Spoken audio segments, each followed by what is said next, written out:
Ada sahabat Nabi lagi bertengkar, dua orang berantem nih sampai wajah mereka memerah.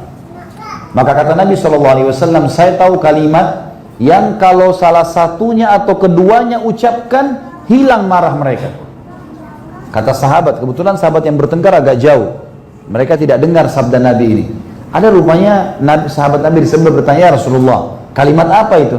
Kata Nabi SAW, kalau mereka membaca A'udzu billahi samiil alimi minasyaitonir rajim.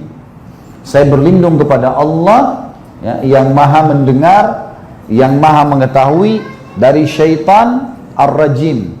Ini di Malaysia diterjemahkan apa rajim ini? Dirajam. Itu betul. Saya sudah sampaikan di Indonesia agar diganti kalimat terkutuk. Nah, di Indonesia kita terkutuk, mestinya terajam, betul. Ar-rajim itu dari kata-kata rajam. Apa itu rajam? Dilempar. Dan ini penting. Makna ini penting. Kenapa? Karena memang kalau kita baca satu kali isti'adzah, A'udzu billahi minasyaitonir rajim atau A'udzu billahi samil alim minasyaitonir rajim, Allah datangkan malaikat yang memanah syaitan yang sedang goda kita tuh dengan panah api. Itu yang terjadi. Itu makna daripada rajim. Ini kan. Nah sekarang Bapak Ibu sekalian, kita renungi dulu ada hadis Nabi ya. Pernah di zaman Nabi Muhammad SAW ada meteor jatuh. Di sini bilang meteor juga ya. Mic-nya kayaknya baterainya ini. Ya, afwan. Ada meteor jatuh. Meteor jatuh ini kalau di Indonesia, saya nggak tahu di sini, mungkin sama kali. Biasanya orang punya keyakinan macam-macam. Katanya mungkin doanya mustajab, suruh berdoa atau apalah keyakinan.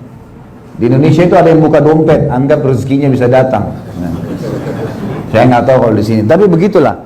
Tapi yang jelas di zaman Nabi Muhammad SAW pernah jatuh meteor. Kemudian Nabi bilang SAW kepada para sahabat, apa yang kalian bilang di zaman jahiliyah dulu sebelum Islam datang kalau lihat seperti ini? Kata para sahabat, ya Rasulullah, kami meyakini kalau itu terjadi, ada meteor jatuh, berarti ada orang yang terkenal lahir pada malam itu, saat itu, atau ada orang terkenal meninggal dunia. Kata Nabi SAW, ketahuilah, jatuhnya ini yang kalian lihat bukan karena apa yang kalian yakini. Tapi, kalau Tuhan kita Allah ingin menentukan sebuah keputusan, misal gini Bapak Ibu sekalian, besok hari Ahad besok, kadar air, kadar udara, siapa yang lahir, siapa yang mati, apa yang rusak, apa yang baru dibuat, semua itu keputusan Allah untuk besok di bumi dan di alam semesta, baru Allah sampaikan malam harinya. Nanti malam Allah sampaikan kepada para malaikat pemikul singgasana 8. Lalu pemikul singgasana 8 ini bertasbih. Mereka bertasbih, subhanallah gitu. Maaf, mereka bertakbir, Allahu Akbar. Lalu malaikat di langit ke-7 mendengar, lalu mereka berkata Allahu Akbar. Dalam riwayat dikatakan bertasbih, subhanallah. Lalu malaikat langit ke-5 mendengar, langit ke-6 mendengar langit ke-7 mereka bertasbih. Langit ke-5 mendengar langit ke-6 mereka bertasbih sampai ke langit pertama. Semuanya malaikat bertasbih. Kemudian mereka bertanya kepada malaikat pemikul singgasana, apa keputusan Tuhan kita untuk besok nih? Maka disampaikanlah oleh pemikul singgasana 8, di sini hujan, di sini mati, di sini lahir, di sini semua. Apa yang akan terjadi besok disampaikan pada saat itu. Jadi malaikat di langit pun tidak tahu besok terjadi apa kecuali nanti malam. Gak ada yang tahu gaib kecuali Allah nih. Nah kata Nabi SAW, syaitan susun-susun badannya sampai ke langit pertama dengan hikmah Allah. Kemudian mereka mencuri informasi dari malaikat. Dengar, ini besok hujan di mana, siapa mati, siapa begini. Lalu mereka akan temukan banyak malaikat di langit-langit itu yang memanah mereka dengan anak-anak panah berapi. Dan itu dari bintang-bintang. Serpihan meteor itu, itulah anak panah malaikat. Sisa anak panah malaikat. Makanya dalam surah Al-Mulk Allah bilang tentang bintang apa? وَجَعَلْنَاهَا رُجُومًا لِلشَّيَاطِينِ. Dan kami jadikan itu sebagai rajam bagi syaitan-syaitan yang datang mendengar, gitu kan? Baik. Setan-setan yang lolos tidak sempat terbakar, mereka pulang menemui teman-teman mereka dari dukun-dukun itu. Ini di Indonesia saya sudah suruh luruskan ya. Dukun itu kan namanya nggak baik. Di Indonesia sekarang sering dikeroyokin tuh. Tahu dikeroyok ya? Didatangin, dipukulin. Dukun itu kalau ada di tengah-tengah masyarakat, ketahuan dukun, sekarang banyak dipukul-pukul oleh orang. Karena suka nipu, ya.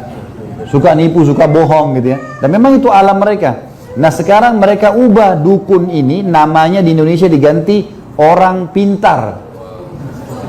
Nah, padahal ini orang bodoh gitu.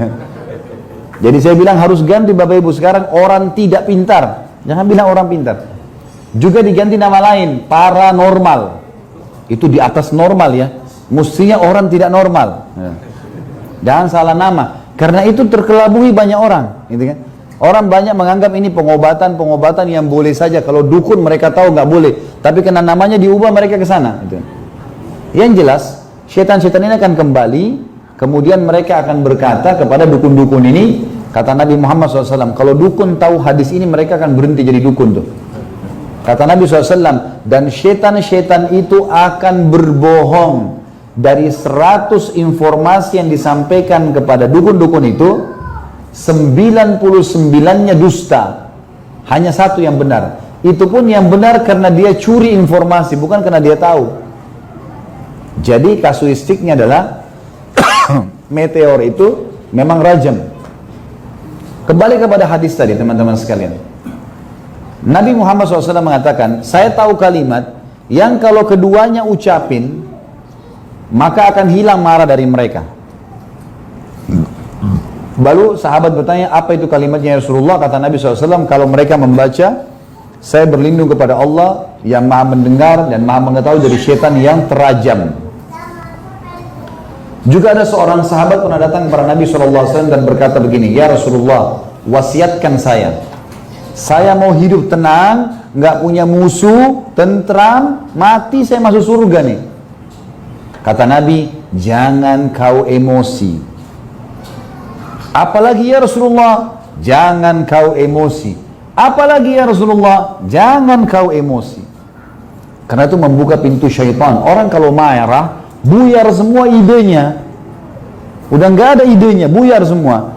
Kata-katanya jadi kasar, matanya jadi melotot, tangannya jadi melayang. Nggak ada manfaat emosi. Orang kalau belajar bela diri, itu sering disuruh kontrol emosinya. Karena biar dia hebat bela diri, jurusnya banyak, kalau lagi emosi hilang semua tuh. Nggak boleh emosi dia. Jadi itu memang pintu syaitan. Baik. Pintu yang kedua, pintu gerbangnya syaitan. Jadi mulai sekarang tutup tuh marah. Jangan marah. Ada masalah pecahkan, bicara. Yang benar memaafkan, yang salah minta maaf.